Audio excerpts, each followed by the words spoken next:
ฝากให้พี่น้องก็ไลค์ก็แชร์บอกมาจบเลยเนาะให้เกี่ยวจบก็บอกมาจบเลยเนาะให้ได้ลบมันบอกฝากให้พี่น้องก็ไลค์ก็แชร์ก็ติดตามให้บ่ดอนเลยเด้อจับเอาเลยปิดมามือเลยจับไม่บ่สิปิดเก็บแน่โอ้ยก็บ่เป็นเต้นเลิกเต้นเรื่อยๆพอลง YouTube นี่แล้วตัวเด้อเต้น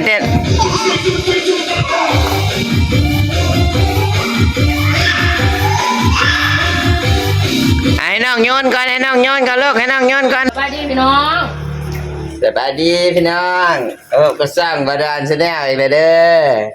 คุณแซวแมวโพงเด้อพี่น้องแม่นี่มากินนมม่วงกระซ้อหน่อยพี่น้องน้องมองก็ซอสโอ้กินแบบต้าหวานอ่ะแซ่บโอ้ยจะคุยเรียกกันดอเลยแม่โอ้ยบ่ได้ไปครับรถน้ำเลยเนาะก็เลยได้ม่วงกระซ้อหน่อยพี่น้องเนาะ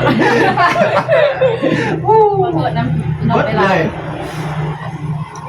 ไอ้โอ้ไปยังไปหายไปไปเพื่อนนี่แน่นะยันผัวกินเป็นผัวกินเลยมันก็บวิดคือเก่าเป็นบ่วิทย์ทำไหมบวิดกระยางมาจะเอาเงินน้ำมันมาให้โอ้ยเอาเงินมาทำยันผัวบ่ยังดอกผัวกินกับเต้นซี่นะพอดีฮะว่าที่เฮาเด้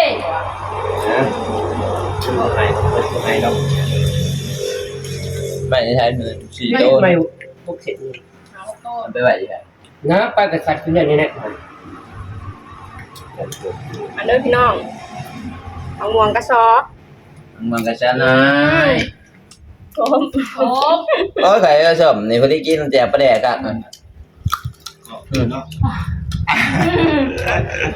ต้มทุกแซ่บครับต้มเนี่ยต้มปลาหวานต้มน้ำหมูปีหนึ่ง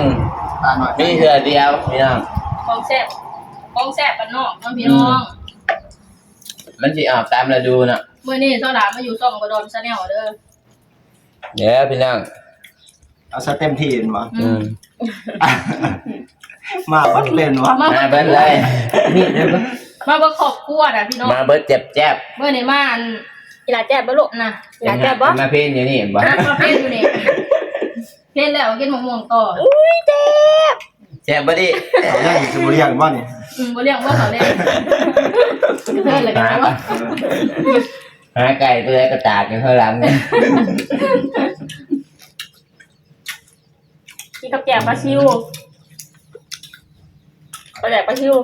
ต้มคักสุดเนี่ยปลาแดกปลาซิวชมบ่ลูกโอ้ตายชมบ่ลูกเฮ็ดชมเฮ็ดได้ชมเฮ็ดนี่ดิเฮ็ดเด้ออันนี้กล้องเลยเฮ็ดได้ชมเฮ็ดได้เฮ็ดหน้าตาได้ชมเฮ็ดได้ความชมอะไรเฮ็ดชมเฮ็ดได้เฮ็ดได้ชมนะเฮ็ดดิเอาคิวชนกันเด้อเอาคิวชนกันเด้อเฮ็ดชมเด้อลูกชมเฮ็ดเด้อเอาไม่กินบ้างเลยนี่คนน้อยกินขาดขนาดได้ยอดวิวนำคนน้อยนี่แหละสบายดีลูกFC บอกว่าในไทยเล็กหน่อย2 โตลงบ่อยๆนี่เด้อหน้าหักดีว่าซั่นดูสิมาสบายดีก่อนลูกวิ่งยับแบบดูดิกำลังเยอะน้องเวลาเนี่ยเป็นจีเรือนเป็นมาไปรีได้เพิ่นก็เลยออกมาเลยมาแล้วกินมะม่วงหน่อยย่างทอดมานี่ ช่วงนี้ฮ้อนคักทางบ้านสลาฝนยังบ่ตกจ้าจ้า จมบ่บ่เห็นลูกเลย สบายดีเด้อสบายดีเด้อจมจมจมจมจมจมจมจมจมจมจมเด้อลูกจมเด้อสบายดีเด้อสบายดีเด้อ ก็บ่อย สบายดีเด้อลงวัดเลยความแซ่บบาดเลย เป็นยังดอก บริสุทธิ์อยู่ แซ่บว่าบาดนี่ ส่วนใหญ่กินแต่นุ่ม เรียกจะมักแล้ว เป็นไหนจมบ่อ่ะ ยามนี่ยามมึงมองกระซอเด้ออยู่ประเทศลาวเนาะอยู่ไทยบ่ค่อยเห็นเนาะมีอยู่บ่ นี่แต่ว่า มีแต่ว่าบ่ค่อยเห็นเนาะ ถ้าเป็นน้องนี่ชาวภาคอีสาน แต่ว่าอยู่ลาวบัดนิยมกินหมูม่วงอันนี้เนาะหมูม่วงกระซอเนาะตอนมันน้อยๆไปนี่ ตัวข่อยมากม่วงอันน่ะเด้อม่วงแก้วมา อ่า ม่วงนี่พอมันสมบูรณ์ ดิ ม่วงแก้วแล้วม่วงต้น พอดีกิน มองโต๊ะ ลองกินแซ่บโอ้ยเป็นหยิบใจกล้อง อันนี้แหละพอกินครับทำมา เอาไหมเอาไหม อ๋อ เอาไหมพอเลยนะ เย เอาไว้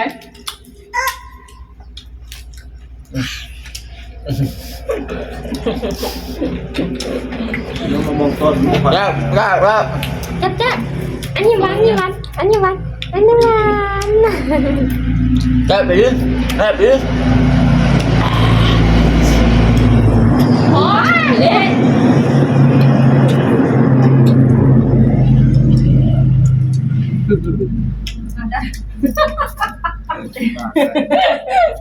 จะหักไปบ่ แสดงความหักด้วย แซ่บลูกอ่ะดับ มันบ่ได้สมเด้อพอดีกินมาหมูม่วง เนี่ยมื้อแรงก็อื่น เอกซี่หนาหนาก็เต้นให้เอฟซีเบิ่งเนาะ เด็ด เต้นให้เอฟซีเบิ่งเนาะ อีกหน่อย หน่อย เด็ด นะ นี่พอจอนเลยล่ะ มาชน ยับเข้าไปใกล้ เด้อ นั่งแนมเบิ่งกันเขาเจ้าลงกรุงเทพพี่น้องเอ้ยได้ เขามา นั่งเบิ่ เรา ง บางคนก็ลงเด้ นั่งเบิ่ เมื่ ง อสงกรานต์เนี่ยก็เขาเริ่มมาจากกรุงเทพแล้วพี่น้องแต่ชีวิตแต่กระเป๋าลายแหละ นั่งเบิ่งกันนั่งเบิ่งกินฮอดตอนเฮาไปเนาะ คิดฮอดตอนจะบอกไป เลยกัน คิดฮอดดิ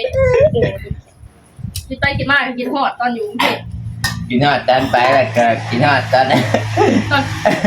ตอนไหนคิดฮอดตอน ก็ไปเลยเนาะขึ้นรถแล้วก็กินฮอดทางหลังอีกว่าไป ตอนมาก็ยิ้มแย้มแจ่มใสตอนให้เมื่อ ตอนแม่ก็ให้เมื่อ ตอนมานี่อยู่หน้าบ้านแล้ว ตอนมาก็แน่เด้อพี่น้องเอ้ยตอนเมื่อเด้อจากลูกจากเมียเมื่อเลย นี่เลยเอาหายนะลูก ผู้สาวนั่งข้างๆก็ไม่ได้สนนะนั่งไงแล้วยินบอกกล้าว่าน้ำนั่งไงพี่ว่าลูกเนี่ยเมียยังเลยลูก บอกความจริงมัน จริงเหรอ นั่งไงความจริงหน่อย ใช่ทางทาง ร้านข้างๆก็ไม่สนนี่ว่านั่งไงเลยถ้าจะบอกกล้าร้านเฮ้ยบอกกล้าเนี่ยพี่หอดลูกกับปานี่เมียปานี่นั่งง่าย ขนาดแบบปีเดียวได้หนิบ่ ปีเดียวผมมาหลายเถื่อดิให้เพาะกินดู แค่ แล้วอีกไหม จะเจ๊เห็ดเจ้าได้นี่จะ เอ เจ๊ อ หอยบางแท้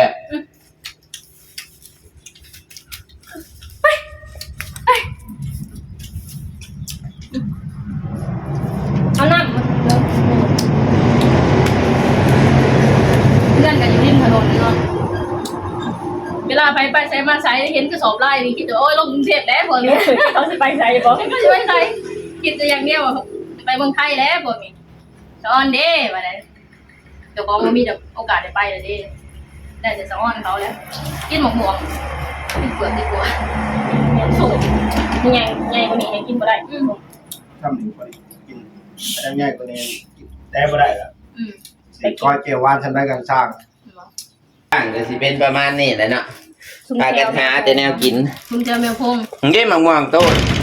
เฮ้ย นี่บางหนึ่ง เต็มที่ หลายแล้ว นี่แหละหมากนี่เอามาหมากเดียวหนึ่งบ่ได้มาหลาย อันนี้วันนี่วัน มึงกดอันนั้นอันนั้นนะโมแก้วค่ะ มงแกะน่ะสิเป็นมงม่วงยังบ่มงล่องบ่นี่ม่วงกระซอพี่น้อง โมแก้ว มันหวานเลย คนแรกนะ แก้ว อย่าเห็ดนะลูกอย่าดื้อนะลู ลู ก กเจ้ากันแย่งซื้อ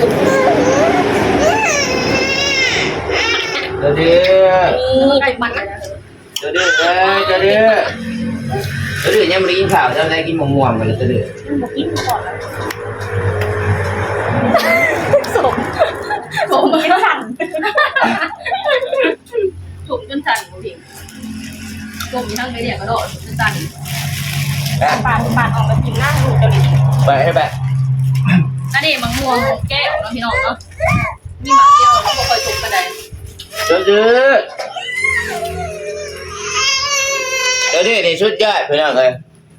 ทำไม่ได้ใจนี่มันจัดเด็ก ต้องเลี้ยงน้องเสือบอกนิ่งไปมาปูลงไหน ตกเตียง หนึ่งดื้อต่อ แซ่บบ้างม่วงอันนี้ โอเค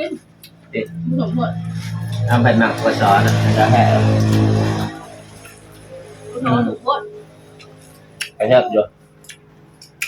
ไอ้กระซอนมันแซ่บกว่าชมจ้ะแม่ เช็ดแถวแล้ว กูไปเลยก็ต้องเสียบวันนี้เรา ลูก ควร ผู้ใดย้อนฮะ แต่งลูกไปลุงแม่ลุงแม่ว่าดิ ผู้ใดลุงแม่ เด้อพี่น้องเบิดแล้วเด้อเด้อม่วงๆเฮานี่กะบ่ดอนก็สิขอจบคลิปจำนี้เด้อฝากให้พี่น้องกดไลค์กดแชร์กดติดตามให้บ่ดอนนะเด้อบ๊ายบาย